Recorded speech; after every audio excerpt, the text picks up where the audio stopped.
You're welcome, guys. So in this video I'm going to show you how to reset Samsung camera settings. So if your Samsung camera is not flashy or you don't like the configuration, you can easily reset the Samsung camera settings to the default settings.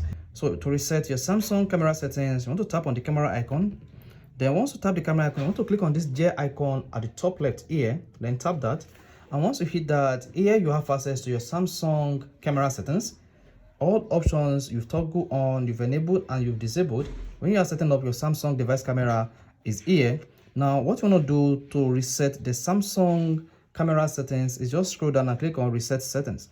So once you click on reset settings, you see a pop-up that says reset camera settings. To reset the Samsung camera settings, all you need to do is click on the reset button or cancel in case you don't want to reset it. So in this case, click on reset to reset the camera settings and hit the reset from pop-up. Once you hit that, you'll see your Samsung camera turn to either photo or video instantly, and the camera settings has been reset successfully. Then you need to go ahead now to reconfigure your Samsung camera setting to your preferred settings. So this is how to simply reset your Samsung device camera settings. So guys, if this video is helpful, you want to hit the like button, of course, you want to subscribe to our YouTube channel for more quality videos just like this.